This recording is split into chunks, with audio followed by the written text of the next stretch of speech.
Valla ben ondan önce size bu haftanın bombasını izleteyim. Bu hafta sizin gönderdikleriniz arasında bir numara Şahin Kendirci. Bir numara.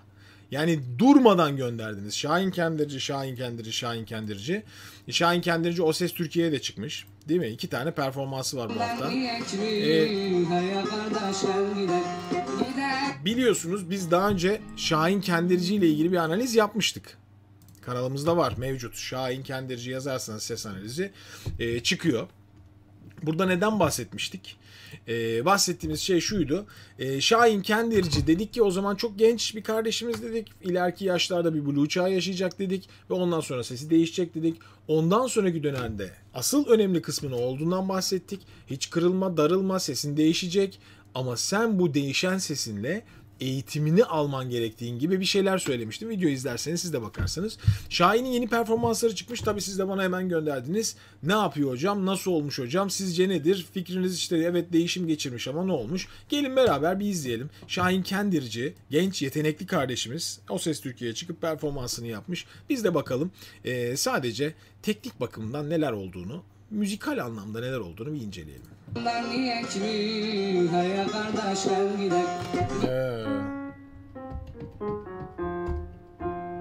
Fa üzeri.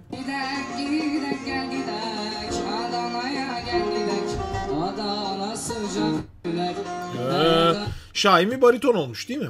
Eski performansında neydi? Bariz bir hani soprano tonunda şarkı söylüyordu. Ama işte o ses değişimlerinden sonra gerçek kimlik ortaya çıkıyor. Şu an Şahin'in kendi sesine kavuştu Şahin. Adana sıcak derler, hey kardeş gel gidek, gidek gidek gel gidek. Burada name denemeleri var, değil mi? Gel gidek, gel gidek, gel gidek, gel gidek. Çok da iyi olmayan bir name değmesi tabii ki. Adana'ya gel gidek, Adana güzel derler, hey kardeş. Gidelim.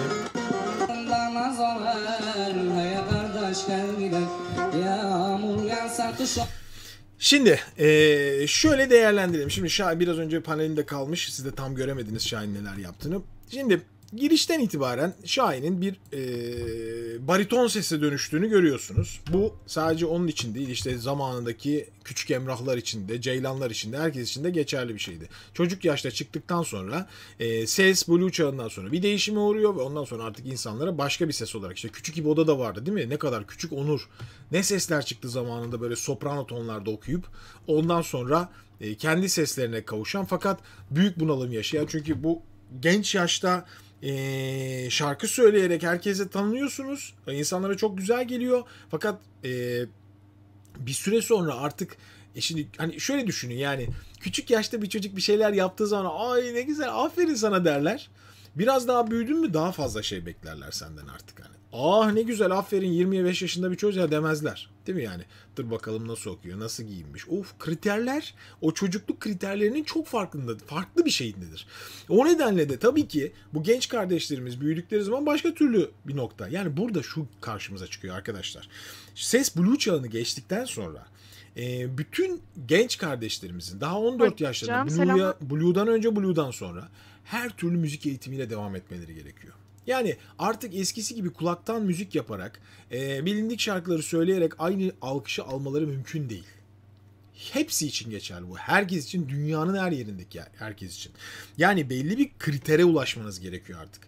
İşte efendim müzik bilginiz okuma olacak, okuma tecrübeniz olacak, belki enstrüman çalmanız gelişecek. Yani çok şeyin bir araya gelmesi gerek ki bütün insanlar sizi beğensin.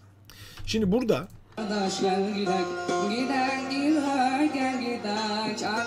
Şahin şu anda bir heyecanla name denemeleri yapıyor. Çünkü bu nameler bizim ülkede çok tutuyor. Yani ne kadar name denersen o kadar alkış kapıyorsun. Aa ne güzel oldu. Aa harekete bak. Ama bunlar cambazlık. Gerçek olan bu değil.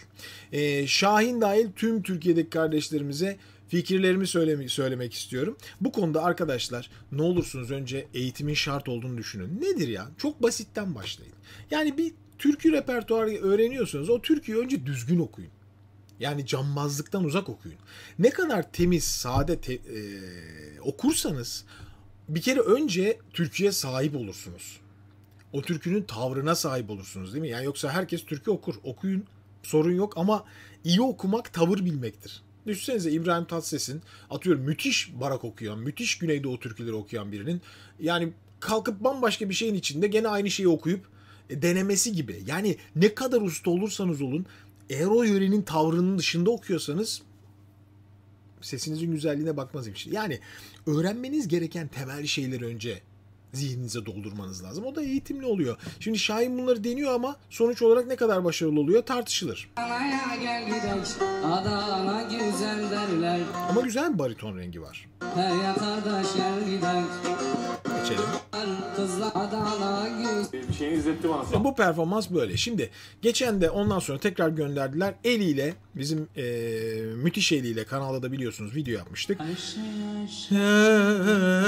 senin için. Biliyorsunuz bizim stüdyoda da bir tane okumuştu Eli. O okuduğu da uçtu işte yani. Yüz binlerce izlenmiş o video ya. Acayip yani ben şeye baktım. Videolarına milyona varmış. Milyonu geçmiş o videolar. Eli Türkoğlu'yu seviyor. İzleyici seviyor Eli'nin sesini. Yani biz hep burada da konuştuk. Yani biraz bunu nazal okuyorsun yani bunu biraz kurtar artık buradan falan. Evet. Onu deniyorum diyordu Eli de farkındaysanız. Şimdi Şahin burada bir düet olarak giriyor yerlerde. Bakın izleyelim. İçin dualarım, duygularım. Eli'nin hakim olduğu name becerileri var. Azerbaycan'dan gelen beceriler bunlar. Onların hepsinde var zaten hep. Bu numaralar çok kolay yapılıyor orada. Bakışları. Yani Eli'nin en önemli özelliği bence yapacağı nameyi bilerek yapması. Yani o sırada bir deneme yapmıyor ve hepsini de temiz yapıyor. Beğenirsiniz beğenmezsiniz ama kafasındaki bir name kurgusunu hemen uygulayabiliyor. Hep seni söylüyor şarkılarım. Gördünüz mü? Şarkılarım. Umrumda değil. Bu arada bunun içinde başka bir şey anlatayım size. Bazı arkadaşlar konservatuara hazırlıkta şey çalışmak istiyorlar ya. Ya hocam işte melodi tekrar nasıl yapılır? Oturun çalışın işte. Al sana melodi tekrarı dersi bak. Umrumda değil. Umrumda değil. Onun yaptığının aynısını tekrar edin. Küçücük parçayı durdurun tekrar alın. Al sana kulak çalışması. Mükemmel melodi tekrarı çalışması. Kim duyarsa duysun. Ohohoho. Yani Eli'de numara çok. Varsın olsun. Kim görürse görsün. Bırakıp Gidiyor neyse. gitmeyi kolay mı sanıyorsun? Söyle sevgili. Gel. Duymayanlara, soranlara, sormayanlara ben onu seviyorum çok. Yürü be. Şimdi burada genelde biz neler görüyoruz? Yani mesela bir akustik gitarla yapılan canlı performansta çoğunlukla iki vokal varsa ya biri birine back vokal yapıyor bizde. Yani bunu istiyor kulak. Nedir? İşte mesela Hakan Altun Cengiz Kurtoğlu düetlerinde duyanlara, duymayanlara. Hakan Altun pese iniyor. Soranlara. Cengiz Kurtoğlu tepede devam ediyor. Bu temel bir back vokal. Çünkü iki vokali bir arada değerlendirdiğiniz zaman ikisinin de bir şey yapmasını bekliyorsunuz. Burada Şahin pasif bir şekilde bekliyor şimdi kendine sıra gelsin diye. Ama var ya hani burada mesela şöyle bir şey olsa ne güzel olur bak.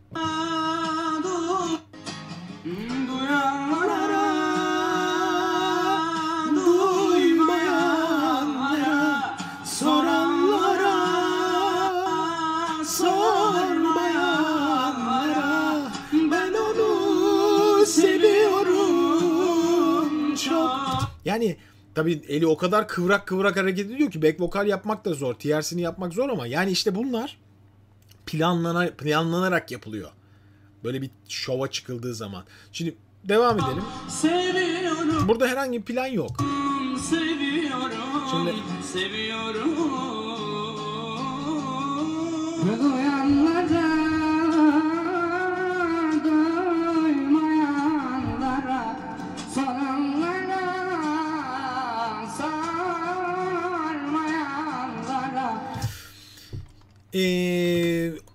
Gördüğünüz gibi yaklaşık 2,5-3 senedir yayın yapıyorum değil mi? Yani 3 sene boyunca ağız açıklığı diye bir şeyden bahsettik. Bu 3 sene boyunca bu ağız açıklığı teoreminin yol açtığı sonuç bu. Kapalı ağızla şarkı söylerseniz böyle bir ses çıkıyor işte. Yani tamamen boğazının kapalı diye bir ses bak.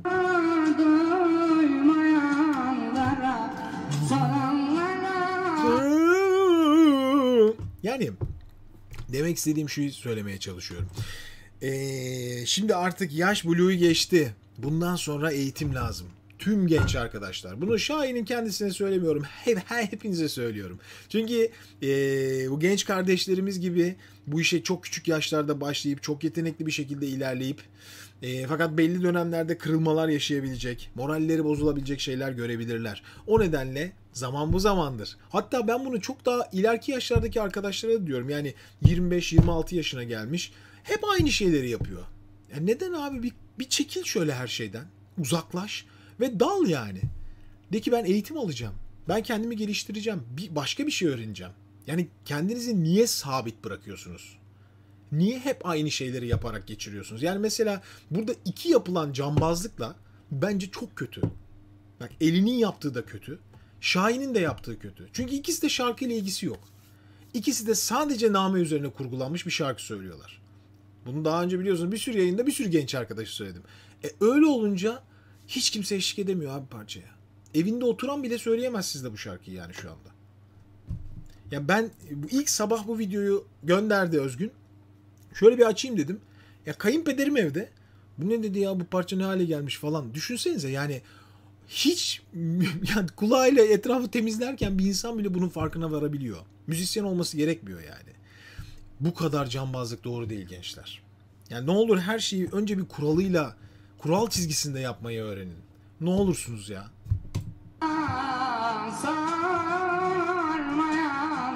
Görüyorsunuz boyun yukarıda, boğaz kafalı.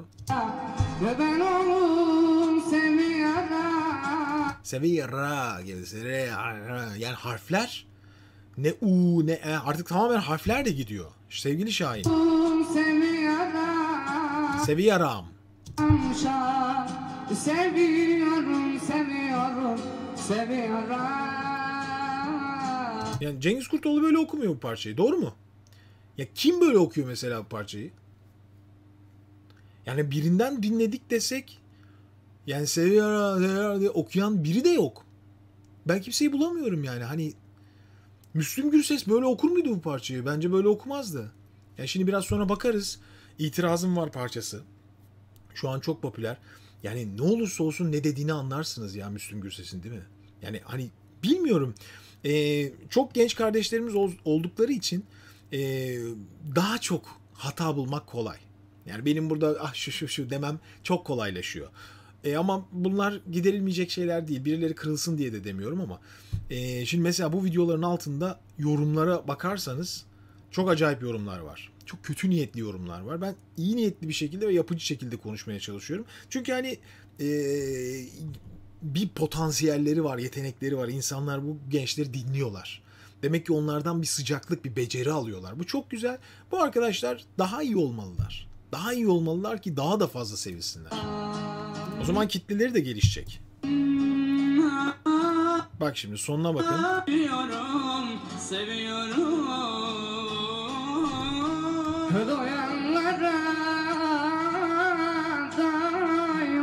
U diye bir harf yok. Diye bir şey var. Hep nameye odaklı Şahin'de. Ama şarkının sözlerine odaklı değil. Görüyorsunuz değil mi? Gidiyor şimdi. Bu artık bundan sonrası daha da büyük bir kaosa dönüşecek.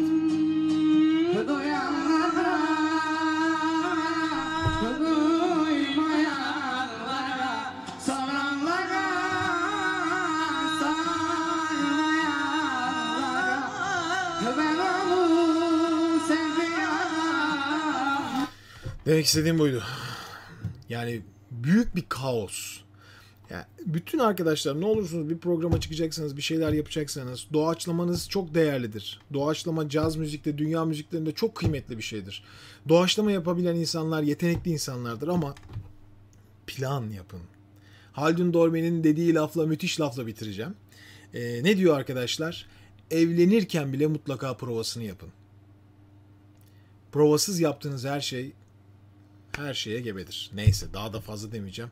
Lütfen kırılmayın, darılmayın, bana gücenmeyin. Sizleri seviyoruz arkadaşlar. Sevdiğim için bu şeyleri söylüyorum. Daha iyi olabileceğinizi bildiğim için söylüyorum. Ki Eli zaten burada davet ettim. Şahin'e de sana da Eli'cim sevgi selamlar. Arkadaşlar